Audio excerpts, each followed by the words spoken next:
ಅವನು ಈ ಟೆಂಡರ್ನ ಪಡ್ಕೋತೀನಿ ಅಂತ ಫೀಲ್ಡಿಗೆ ಇಳಿದು ಅದಕ್ಕೆ ಬೇಕಾದ ಎಲ್ಲಾ ತಯಾರಿ ಮಾಡ್ಕೊಂಡಿದ್ದಾನೆ.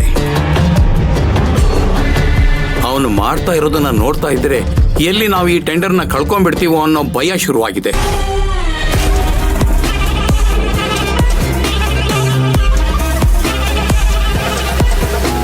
ನಿಮ್ಗೆ ಭಯ ಹುಟ್ಟಿಸಿದನ? ಯಾರವನು? ತಾರಕ್.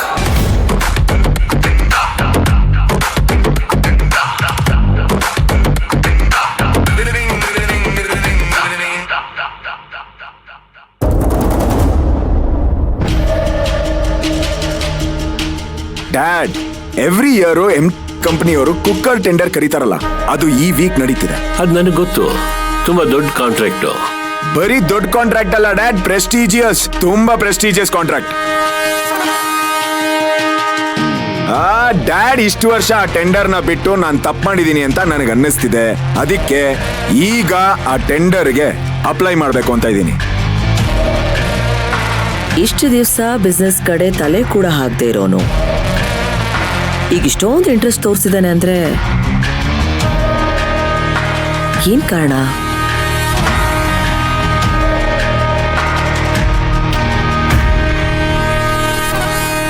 ಅವನ್ ದಿಢೀರಂತ ಈ ರೀತಿ ಬದಲಾಗೋದಕ್ಕೆ ಯಾರ್ ಕಾರಣ?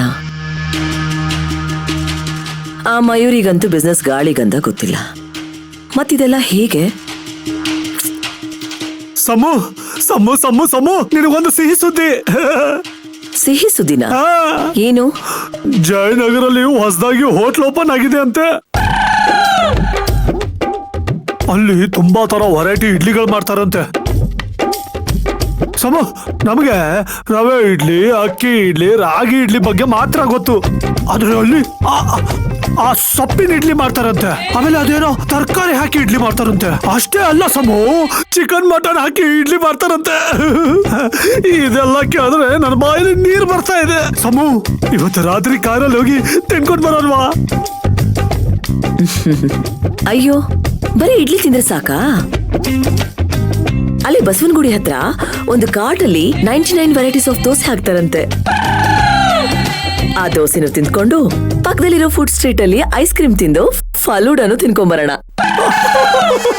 ಹೌದಾ ಸಮು? ಇದೆಲ್ಲ ಕೇಳ್ತಾ ಇದ್ರೆ ಸಿಕ್ಕಾಪಟ್ಟೆ ಖುಷಿ ಆಗ್ತಿದೆ. ಇದೆಲ್ಲ ತಿನ್ಬಿಟ್ರೆ ಆನಂದ, ಪರಮ ಆನಂದ. ನಿಮ್ಮನ್ನ ಇನ್ನೂ ಪರಮಾನಂದ ಮಾಡೋದಕ್ಕೆ ಇನ್ನೊಂದು ಐಡಿಯಾ ಕೊಡ್ಲಾ? ಇದನ್ನೆಲ್ಲ ತಿಂದ್ಕೊಂಡು ಬೆಳಗ್ಗೆವರೆಗೂ ಸುತ್ತಾಡ್ಕೊಂಡು 4 ಗಂಟೆಗೆ ಬಿರಿಯಾನಿ ಮಾಡ್ತಾರಲ್ಲ, ಅಲ್ಲಿ ಹೋಗಿ ಚೆನ್ನಾಗಿ ಬಿರಿಯಾನಿ ತಿಂದು ಮನೆಗೆ ಬಂದು ಪಾಚ್ಕೊಂಡ್ಬಿಡೋಣ. ಅಷ್ಟೇ ಅಲ್ಲ, ಇನ್ನೊಂದ್ ಸ್ವಲ್ಪ ಪಾರ್ಸಲ್ ತಗೊಂಡ್ ಬರೋಣ. ಎದ್ಮೇಲೆ ಮತ್ತೆ ಅದನ್ನ ತಿನ್ನೋಣ. ಏನಂತೀರಾ? ಅಯ್ಯೋ ಸಮು ಸಮು, ಈ ಖುಷಿಗೆ ಏನ್ ಹೇಳ್ಬೇಕು ಅಂತಾನೆ ಗೊತ್ತಾಗ್ತಾ ಇಲ್ಲ. ದೇವ್ರೆ, ಕೊನೆಗೂ ನನ್ನ ಹೆಂಡತಿಗೆ ನನ್ನ ಮನಸ್ಸಿನ ಭಾವನೆ ಗೊತ್ತಾಯ್ತಲ್ಲ. ಸಮು, ತಡ ಮಾಡೋದು ಬೇಡ, ಈಗಲೇ ಹೊರಡೋಣ, ನಡಿ.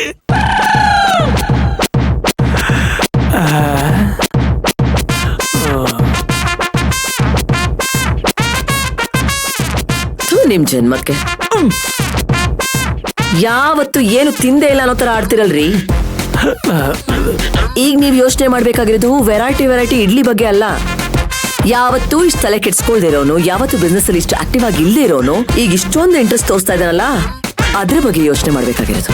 ಇದರಲ್ಲಿ ತಿಳ್ಕೊಳ್ಳೋದು ಏನಿದೆ ಸಮೋ? ಅವನಿಗೆ ಜೀವನದಲ್ಲಿ ಉದ್ಧಾರ ಆಗ್ಬೇಕು ಅಂತ ಅನ್ಸಿರ್ಬಹುದು, ಅದಕ್ಕೆ ಇಂಟ್ರೆಸ್ಟ್ ತೋರಿಸ್ತಾ ಇದ್ದಾನೆ.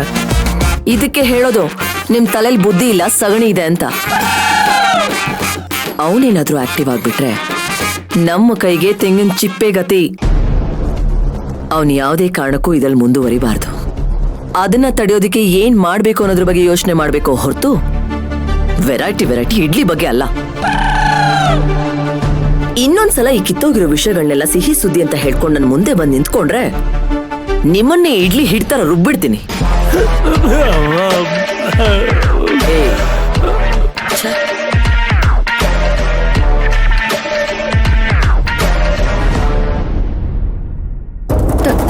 ತಾರಕ್ ಅಂದ್ರೆ ರಾಜೇಶ್ವರಿ ಅವ್ರ ಮಗನಾ? ಹೌದು ಮೇಡಮ್.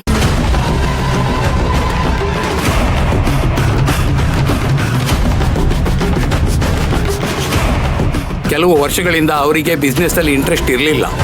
ಆದ್ರೆ ಈಗ ಫಿನಿಕ್ಸ್ ತರ ತುಂಬಾ ಉತ್ಸಾಹದಿಂದ ಕಣಕ್ಕಿಳಿದಿದ್ದಾರೆ. ಅವನು ಅಬ್ಬರಿಸ್ತಿರೋದು ನೋಡಿದ್ರೆ ಖಂಡಿತ ಈ ಟೆಂಡರ್ ನಮಗೆ ಸಿಗೋದಿಲ್ಲ. ಅವನನ್ನ ಹೇಗಾದರೂ ಮಾಡಿ ಈ ಟೆಂಡರ್ ಇಂದ ಹೊರಗಿಡಬೇಕು. ಅದಕ್ಕೆ ನಿಮ್ಮ ಸಹಾಯ ಬೇಕು ಮೇಡಮ್.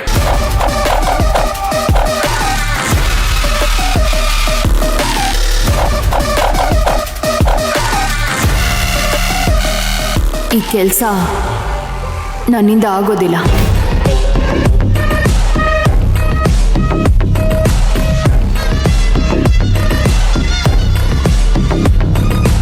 ನೀವು ಬೇರೆ ಯಾರ ಬಗ್ಗೆನಾದ್ರೂ ಹೇಳಿದಿದ್ರೆ ನಾನು ಇಷ್ಟೊತ್ತಿಗೆ ಅಕ್ಕಡಕ್ಕೆ ಇಳಿದು ಬಿಡ್ತಿದ್ದೆ.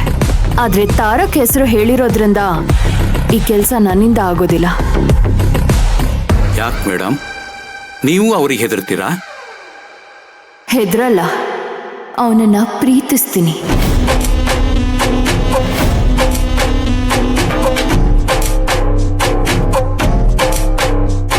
ನಿಮ್ಗಿನ್ನೂ ನನ್ನ ಬಗ್ಗೆ ಗೊತ್ತಿಲ್ಲ.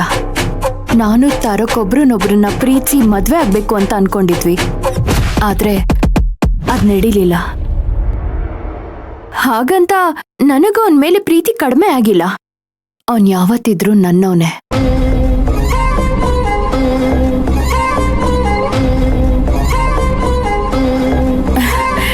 ಈಗ ನೀವು ನನ್ನ ಹತ್ರನೇ ಬಂದು ನನ್ನ ಹುಡುಗನ್ನೇ ಸೋಲ್ಸು ಅಂತ ಹೇಳ್ತಾ ಇದ್ದೀರಾ.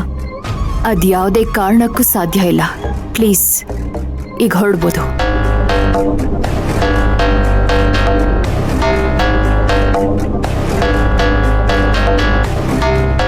ಮೇಡಮ್, ನೀವು ಇನ್ನೊಂದ್ಸಲ ಯೋಚನೆ ಮಾಡಿ.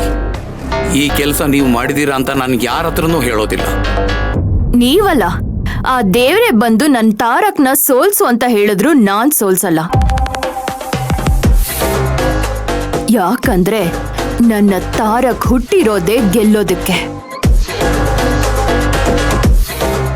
ಮತ್ತೆ ಈ ವಿಷಯನ ನನ್ನ ಹತ್ರ ಮಾತಾಡೋದಿಕ್ ಬರಬೇಡಿ ಪ್ಲೀಸ್.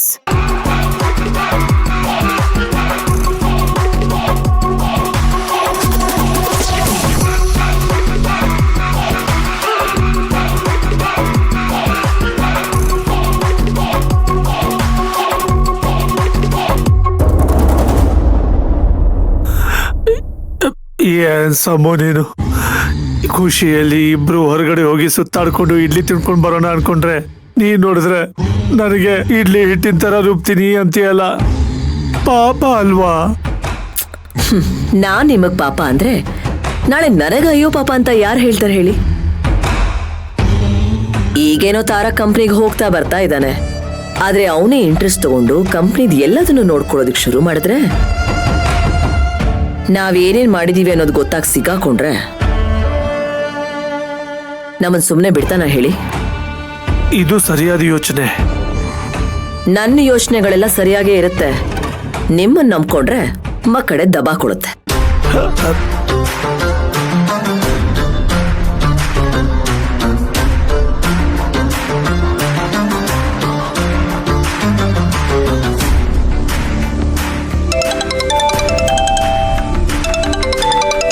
ಅಯ್ಯೋ, ಮೊದಲೇ ಡಿಸಪಾಯಿಂಟ್ ಆಗಿದ್ದೀನಿ ಅಂತದ್ರಲ್ಲಿ ಅನ್ನೋ ನಂಬರ್ಗಳ ಕಾಟ ಬೇರೆ.